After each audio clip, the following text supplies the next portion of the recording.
Olá, meus amigos. Mais uma vez estou aqui com vocês para meditarmos na Palavra de Deus, um assunto bastante interessante que fala sobre Davi, quando ele manda enumerar o seu povo de guerra, ou que ele faz o censo ou o levantamento do seu povo, né? Eu me chamo Silvio Valente e tenho o maior prazer de estar com vocês. Mas antes de nós entrarmos nesse assunto, eu peço que você se inscreva no meu canal no YouTube, Bíblia com Valente, acione o sininho de notificação e compartilhe também, né? Para que o Evangelho alcance mais vidas e o nome do Senhor seja exaltado, pois Ele é digno de toda a honra, glória, de todo louvor e de toda adoração. Olhando aqui para a Palavra de Deus, no livro do profeta Samuel, 2 Samuel, capítulo 24, versículo de número 1 ao versículo de número 3, para nós introduzirmos aqui a Palavra de Deus, nos fala a partir do versículo número 1, que nos diz: E a ira do Senhor tornou a ascender contra Israel, e ele incitou a Davi contra eles, dizendo: Vai, numera o povo de Israel e Judá. Disse, pois, o rei a Joabe, chefe do exército, o qual tinha consigo: Agora rodeia por todas as tribos de Israel, desde Dan até Berseba, e numera o povo, para que eu saiba o número do povo. Então disse Joabe ao rei: Ora, multiplica o Senhor teu Deus a este povo 100 vezes tanto quanto agora é. E os olhos do rei, meu senhor, o vejam. Mas por que deseja o rei, meu senhor, esse negócio? Joabe, que era um chefe do exército do rei Davi, ainda tentou contender com Davi. E ainda disse para Davi: Olha, Davi, que o Senhor multiplique 100 vezes mais o teu povo, mas não faça tal coisa, porque isso não é do agrado de Deus. Mas a palavra do rei Davi apertou e Joabe obedeceu, saiu para numerar o povo.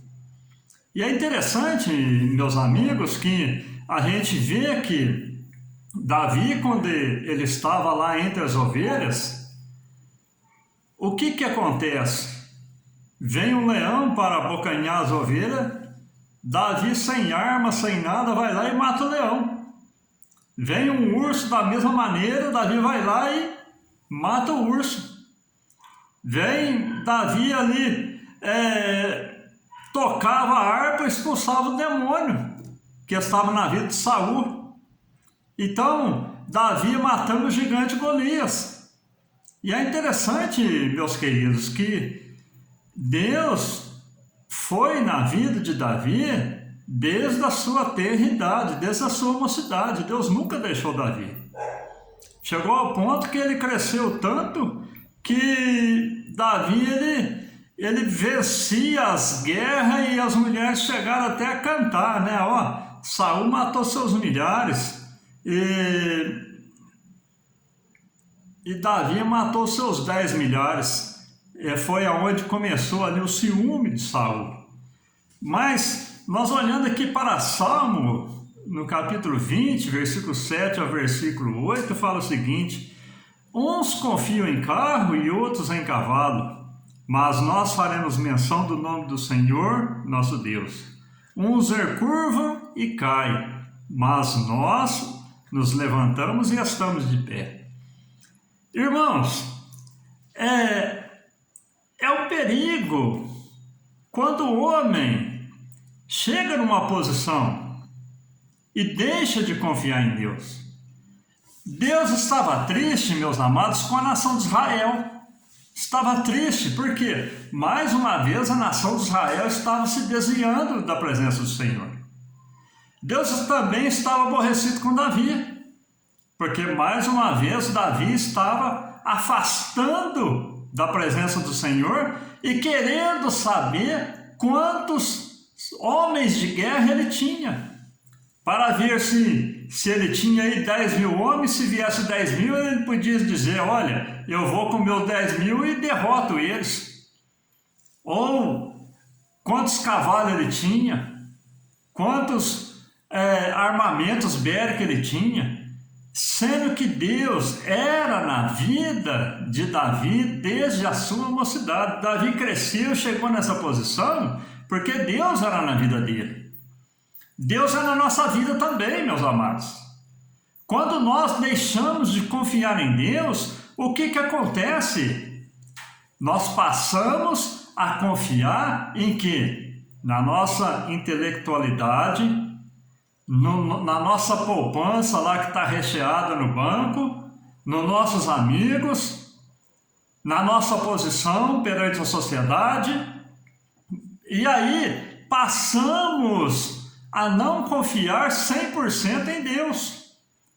E eu digo para vocês que Deus, na sua onisciência, meus amados, Ele às vezes não concede tudo aquilo que nós pedimos. Por quê? Porque tem pessoas que não têm estrutura para receber as grandes bênçãos que Deus tem para entregar nas nossas mãos. Assim era como Davi, Deus coloca ele lá no reino e de repente ele quer não saber quantos homens de guerra ele tinha. E é interessante, meus amados, que quando Joabe ficou lá um bom tempo lá, vários meses, circulando toda a terra de Israel, e ali quando ele chega, entrega a conta para Davi, o que acontece, meus amados? Davi cai em si. E ali no versículo 10, na parte B, ele fala, porque eu tenho procedido loucamente. Aí quando Davi cai em si que ele tinha errado, porque mandou enumerar o povo, sendo que Joabe tinha até alertado ele, não faça tal coisa. Aí quando ele recebe a conta do povo, ele falou, eu agi com loucura. Porque é loucura o homem deixar de confiar no seu Deus. Que tantas batalhas ele tem abençoado que nós vencemos. Tantas lutas que ele tem ajudado a gente a atravessar. Tantas doenças, tanta dor, tanta perseguição. Né? Deus é na vida do seu povo. E quando o homem e a mulher deixam de confiar em Deus, aí ele comete loucura, como Davi reconheceu. Mas quando ele reconhece o seu erro, vem o que? A cobrança. Às vezes, meu amado, você erra hoje, você erra amanhã, você erra depois, você vai errando. E eu digo que quando o homem, a mulher começa a ter prazer em pecar e fala, não, eu vou errar hoje, amanhã Deus me perdoa, eu vou errar depois, Deus me perdoa, Deus é misericordioso. Chega uma hora, irmãos, que Deus se cansa e ali vem a cobrança, como veio na vida de Davi também. Quando ele recebeu a conta, ele falou, pequei. Mas o que acontece aí? Já aparece o profeta Gade, com a sentença de Deus. E ali o que acontece, meus amados? O profeta chegou para Davi com o recado de Deus e fala para Davi, olha Davi, eu tenho um recado de Deus para você aqui. Você quer 6 meses fugir diante, 6 anos de fome? Você quer por 3 meses fugir diante de seus inimigos? Ou você quer 3 dias de peste? E ali, Davi agora, ele reconhece o seu erro e ele diz, olha, fome para o povo eu não quero, fugir dos inimigos eu não quero, mas caiamos nas mãos do Senhor, porque muitas são as suas misericórdias. É tão lindo, meu querido, quando o homem reconhece o seu erro. Por que Deus chega ao ponto de dizer, ó, Davi é um homem segundo o meu coração? Porque Davi, ao mesmo tempo que ele estava errando, ele estava reconhecendo e clamando por misericórdia. E ali, quando Davi ele reconhece o seu erro e reconhece a grande misericórdia de Deus que ele tem na vida do ser humano, ele fala: caiamos nas mãos do Senhor, porque muitas são as suas misericórdias. E ali sabe o que acontece agora, meus amados?